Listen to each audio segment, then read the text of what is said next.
ان کا دیکھیے مجھے اس سے مقصد نہیں ہے کہ شام غریبہ میں پڑھوں. میں نے تو اپنے موقف کو یہاں تک واضح کیا اور اب تو اس بات پر مصر ہوں کہ اگر اب بھی رودات خان اپنی رائے بدلے اور آج رات کو بھی اطلاع ملے تو میں تیار نہیں ہو سکوں گا. میں میرے دوست محترم دوست مولانا مفتی محمد شفیع اکاڑوی تشریف لے جائیں اور دوسرے علماء جائیں, حضرت مولانا احتشام اللہ تھانوی تشریف لے جائیں, تقریر کریں. ارے کوئی جائے, کوئی مسلمان عالم جائے مگر شام غریباں ہو. اچھا واہ کیا بات ہے, یہ ایک بڑی قربانی ہے اپنی. دیکھیے کہ علامہ رشید ترابی کا یہ مطالبہ کسی شیعہ کا نہیں کہ ایک مسلمان کا ہے, اور حسین کسی ایک مسلک کے نہیں, تمام عالم اسلام کے امام ہیں. اتحاد بین المسلمین کے حیدرآباد دکن سے داعی تھے. بسم اللہ والصلاۃ والسلام علی رسول اللہ وآلہ وعلا. دوستو امید کرتا ہوں آپ لوگ خیریت سے ہوں گے. پروردگار آپ سب کو اپنے حفظ و امان میں رکھے. دوستو جیسا کہ آپ جانتے ہیں کہ میں بین المذاہب ہمانگی انٹرفیتھ ہارمنی پہ کام کرتا ہوں. مختلف مذاہب مسالک کے علماء اسکالرز کے پاس جاتا ہوں اور وہاں پر ان سے سوال ہم رکھتے ہیں تاکہ ہم اپنی سوسائٹی میں موجود مختلف افکار کو آپ کے سامنے پیش کر سکیں اور جو اختلافات ہیں ان میں کمی لائی جا سکے. میں نے مختلف مسالک کے علماء کے پاس گیا. اب ہم نے ایک سلسلہ شروع کیا ہے کہ ہم ان لوگوں کے پاس بھی جائیں گے کہ جو ملک پاکستان کے اندر علماء کے ساتھ بیٹھے ہوں اور بڑی شخصیات کے ساتھ انہوں نے وقت گزارا ہو, جیسے صحافی حضرات ہیں, مختلف دانشور ہیں, ادیب ہیں, شعراء ہیں, تاکہ دوسرے نقطہ نظر اور آراء بھی ہمارے سامنے آ سکیں. اور دوستو ایک آج جو ہم جس ٹاپک پر پوڈ کاسٹ کرنے جا رہے ہیں, گفتگو کرنے جا رہے ہیں, یہ ایک الگ طرح کی ہے اور اس میں آپ دیکھیں گے کہ آپ کو انشاءاللہ عز و جل جو عام رسمی پوڈ کاسٹ ہوتی ہیں, گفتگو ہوتی ہے, اس سے یہ بہت الگ نظر آئے گی. ایک خطیب کیسا ہوتا ہے, ہمارا آج کا موضوع ہے کہ ایک خطیب کو ممبر پر بیٹھنے والے شخص کو کیسا ہونا چاہیے, اس کی گفتار, بول چال اور وقت کے تقاضوں کو سمجھتے ہوئے گفتگو کرنا, کس پیرائے میں وہ بات کر رہا ہے, اپنے موقف کو مدلل طور پر کیسے عامت الناس کے سامنے پیش کر سکتا ہے. کیونکہ ایک خطیب وہ صرف چب زبان نہیں ہوتا بلکہ اس کے جو الفاظ ہوتے ہیں وہ دلوں کو جھنجھوڑنے والے ہوتے ہیں, اس کے الفاظ ضمیروں کو جگاتے ہیں. آپ جو مخاطب ہیں, سامعین ہیں, ان کے دلوں کی آواز اور ان کے جذبات کی کو سمجھتے ہوئے گفتگو کر رہا ہوتا ہے. تو اسی حوالے سے انشاءاللہ عز و جل ہم آج گفتگو کریں گے. اور میرے ساتھ جو مہمان ہیں, پاکستان کی نہایت ہی محترم شخصیت جناب محترم ہادی عسکری صاحب حافظہ اللہ, جنہوں نے ایک پورا وقت گزارا ہے علامہ رشید ترابی رحمہ اللہ کے ساتھ, اور ان کے افکار و نظریات کو مختلف طور پر اپنی کوششیں کرتے ہوئے سوشل میڈیا پر اس کو پھیلاتے بھی ہیں, اس کو نشر بھی کرتے ہیں. میرے نظر سے ایک چینل گزرا جس پر میں نے دیکھا تو پوری لسٹ بنی ہوئی ہے علامہ رشید ترابی صاحب کے بیانات کی. آپ یوٹیوب پہ لکھیں گے علامہ رشید ترابی صاحب تو محمدی ٹیپ بینک ایک چینل آ جائے گا. تو میں نے اپنے دوستوں سے معلومات کی کہ یہ کون اس کو چلا رہے ہیں, کون اس پر یہ سارا کام کرے. بہت خوبصورت کام ہے یہ, اور ایک پوری لائبریری تیار ہو رہی ہے. تو دوست صاحب آپ نے بتایا کہ یہ ہادی عسکری صاحب ہیں, جن سے پھر آج پہلے بھی میری ملاقاتیں ہوتی ہیں. مجھے بہت خوشی ہو رہی ہے, ایک علمی شخصیت ہے. حضرت آپ کا بہت شکریہ. سب سے پہلے تو میں کہنا چاہوں گا السلام علیکم ورحمۃ اللہ.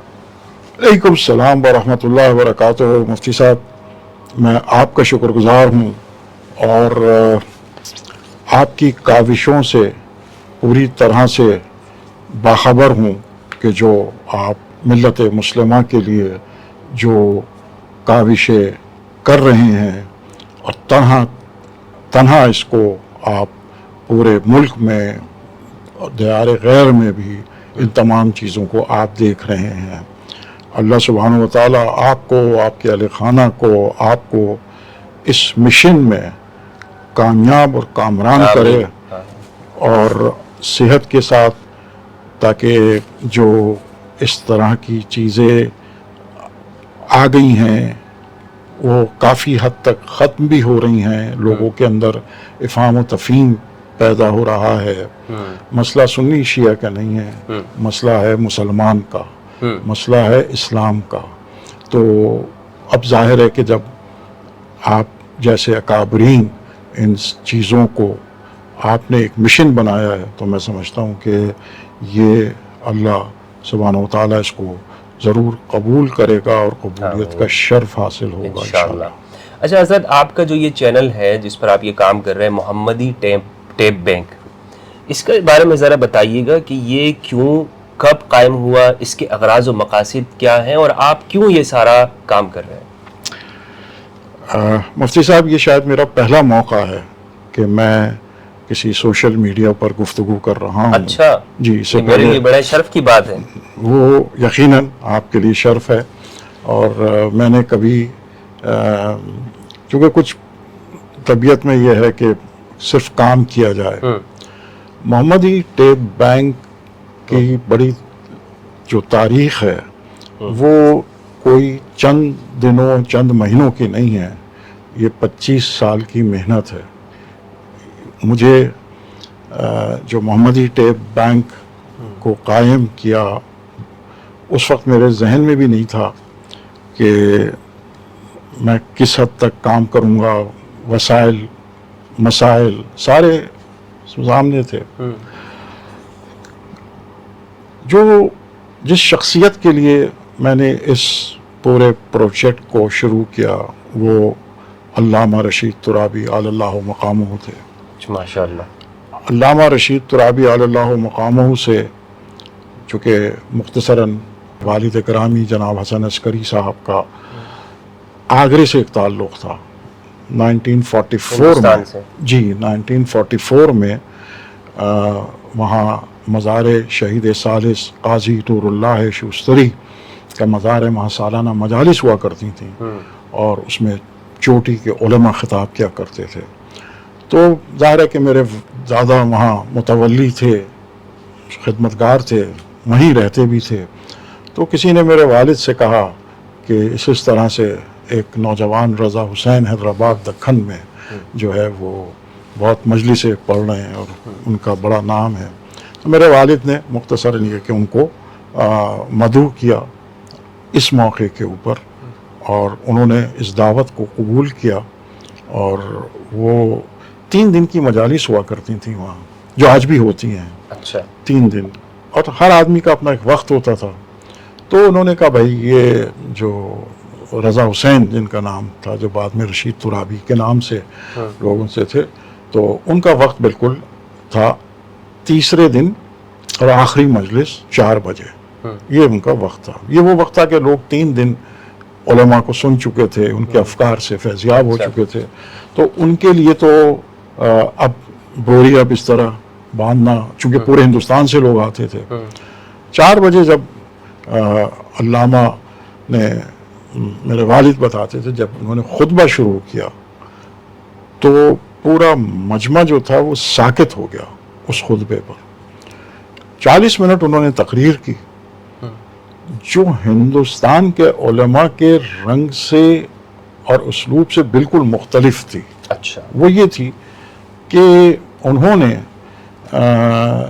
یہ بتایا کہ نہج البلاغہ کے ایک خطبے سے اور قرآن سے استفادہ حاصل کرتے ہوئے، اور یہ جو میں بات کہہ رہا ہوں مفتی صاحب، اگر کسی ہوتا یہ ہے کہ تحقیق میں ان سب چیزوں کے حوالے آواز میں ہی موجود ہیں. اچھا. الحمدللہ. اچھا. یعنی مجھے کسی سے پوچھنے کی ضرورت نہیں ہے. اگر کوئی پوچھنا چاہتا ہے کہ یہ حوالہ کیا ہے تو یہ خود علامہ نے اپنی تقاریر میں مختلف وقتوں میں کا اس بات کا انہوں نے بتایا ہے، اظہار کیا ہے. جی. وہ جو ان کی مجلس تھی 45 منٹ کی، اس کا عنوان تھا کہ چیونٹی رزق کیسے پاتی ہے. واہ. اچھا. ایک چیونٹی رزق کیسے پاتی ہے. وہ انہوں نے قرآن سے اور اس سے، جو میرے والد کو ریکارڈ تو وہ ہے نہیں وہ مجلس، لیکن یہ لوگ ابھی بھی جانتے ہیں.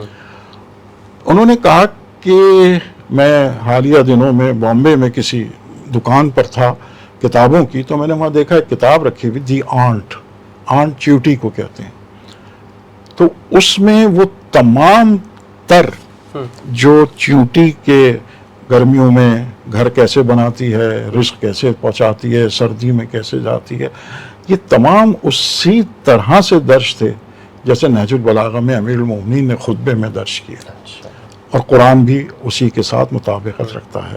یہ انہوں نے مجلس پڑھی، اور جو مصائب ہوتے ہیں وہ انہوں نے 1 منٹ سے زیادہ مصائب انہوں نے پڑھے نہیں وہ ہمیں. اس کے بعد وہ مجلس ختم ہو گئی.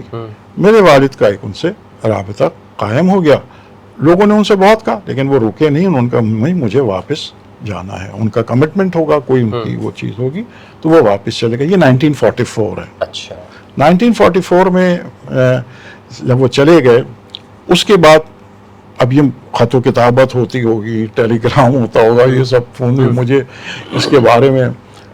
پھر آپ 1947 میں پاکستان آئے، تقسیم ہند و پاک کے بعد پاکستان تشریف لائے. اس سے پہلے بھی آ چکے تھے وہ 1937 یا 38 میں، اور اس وقت انہوں نے ایک اشرا پڑھا تھا. وہ تشریف لے جا رہے تھے عراق، تو لوگ پانی کے سفر سے جاتے تھے، تو جب وہ جا رہے تھے تو انہوں نے جو ہے وہ کراچی میں ان کے لوگ سب ان سے واقف تھے. انہوں نے ان کو کہا کہ آپ ایک اشرا یہاں ضرور پڑھیں، اور اگر میں نام بھی لے دوں تو وہ گوکل فیملی تھی جنہوں نے ان کو کہا. تو انہوں نے پھر اسی کھارا میں، بڑے امام باڑے کھارا میں میڈیسن اور آل محمد کے نام پر ایک اشرا پڑھا. ٹھیک ہے، یہ وہ زمانہ تھا جب پینسلین ایجاد ہوئی تھی. تو انہوں نے اس ریفرنس میں، اب وہ کیا مجالس ہوں گی، وہ ریکارڈ تو ہے نہیں، تو یہ تو میں نے سنا ان سے. تب پھر وہ واپس چلے گئے. 47 میں جب آئے دوبارہ، تو انہوں نے جو ہے وہ اب کیوں آئے، میرے والد نے نہیں بلایا تھا ان کو، نہ میرے والد بلا سکتے تھے، حالات ہی ایسے تھے.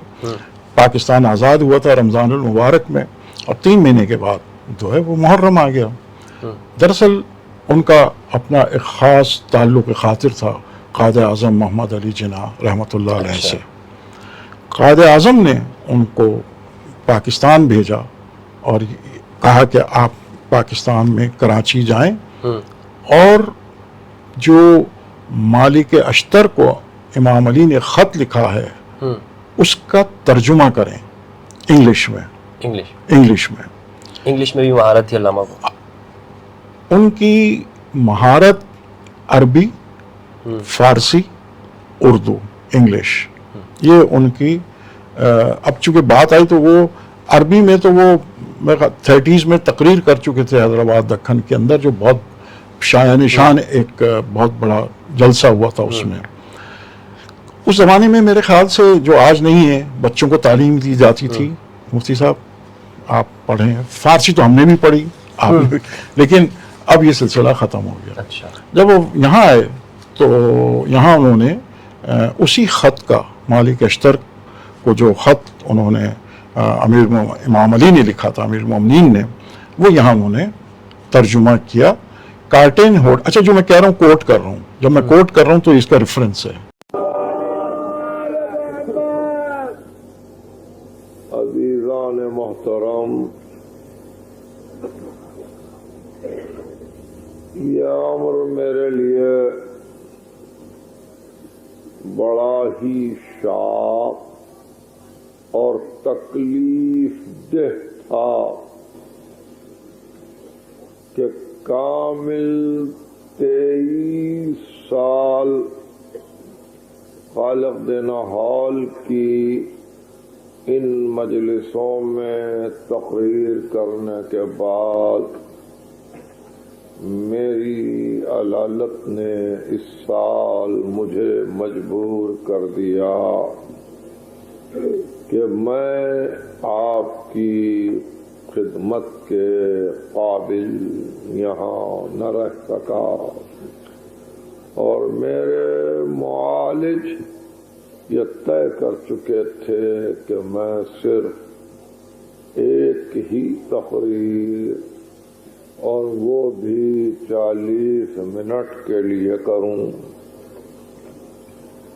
بہرحال یہاں کی تقریروں میں ایک بات میں واضح کروں، یہاں کی تقریروں کے سلسلے میں، کہ سب سے پہلے قائد اعظم مرحوم نے اپنی زندگی کے دوران 1947 میں تقسیم ہند و پاکستان کے بعد فوراً مجھے یہاں طلب کیا تھا اور کراچی میں میرے لیے قیام کے واسطے کارلٹن ہوٹل میں کچھ کمرے لے لیے گئے تھے۔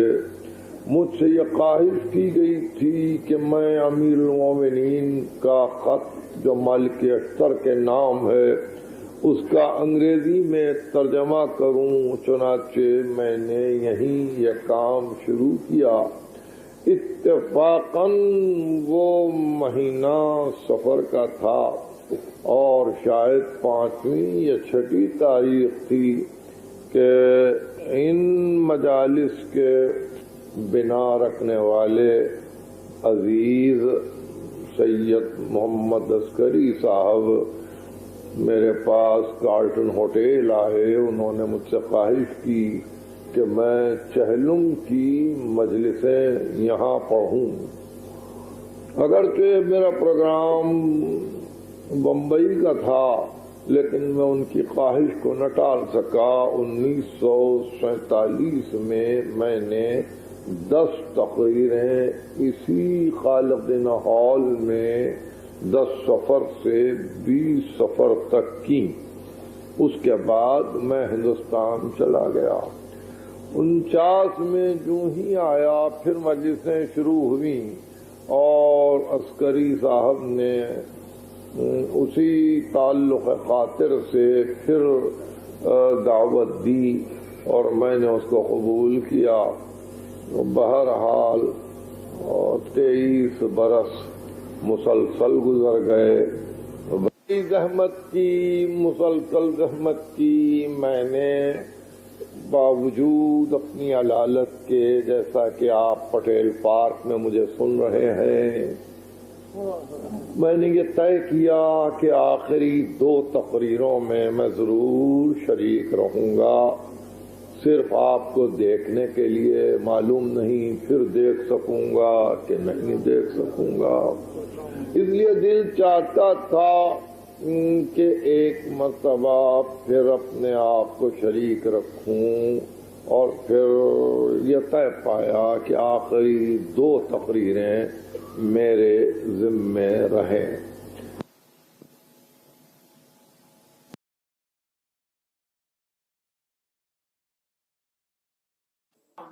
وہ تعلق کی خاطر بہت رکھتے تھے، بہت ہی خیال رکھنا۔ تو انہوں نے کہا کہ اب کہاں پڑھیں گے، تو بہت بڑا مسئلہ تھا۔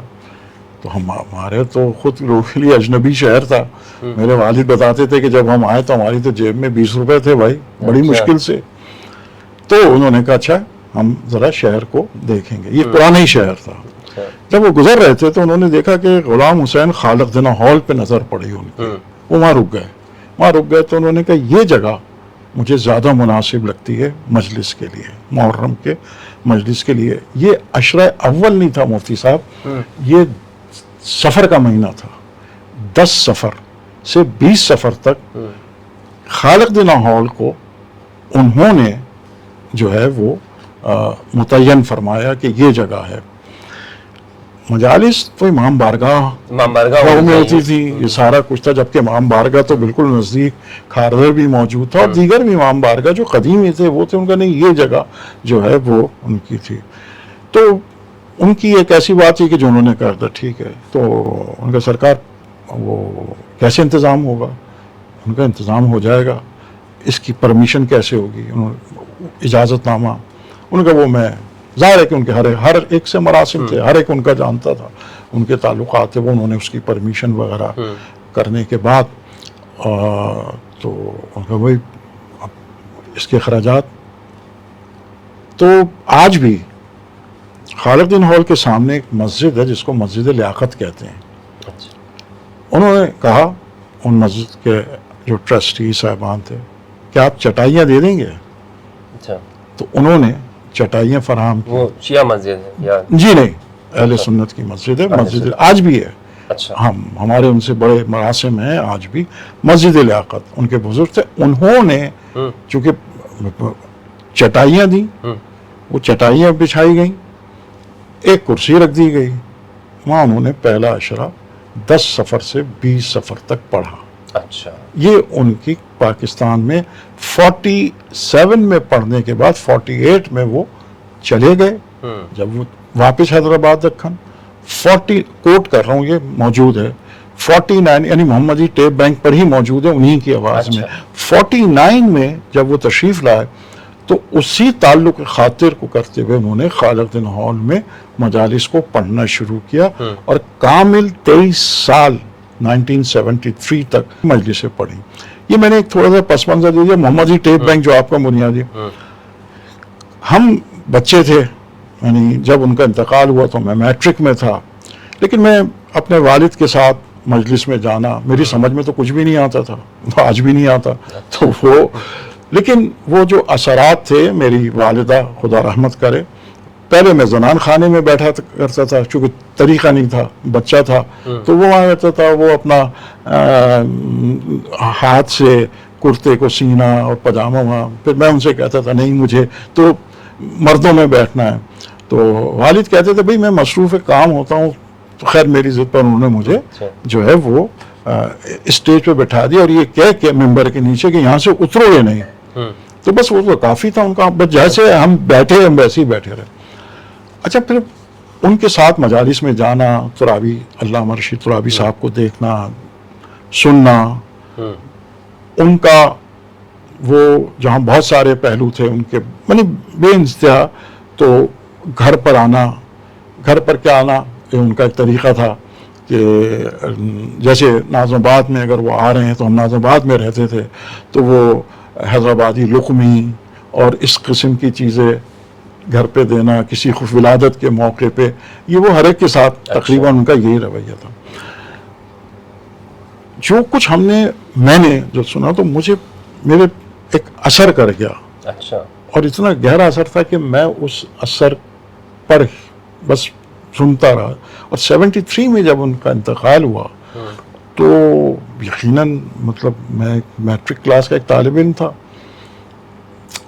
مطلب میرے آج بھی اس طرح سے ذہن میں ہے اور لوگوں کے ہوگا، ہمارے لوگوں کے، وہ میں مناظر وہ میں بھول نہیں سکتا. صحیح.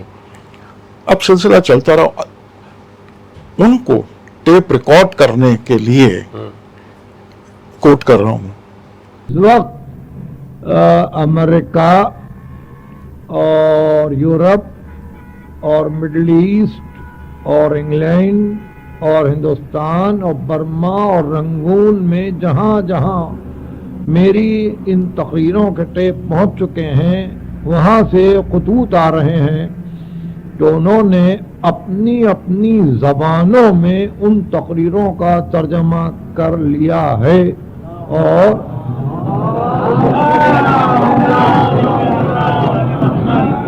یہ خطوط میری بیماری کے بعد یعنی صحت یابی کے ساتھ ہی شروع ہوئے، اور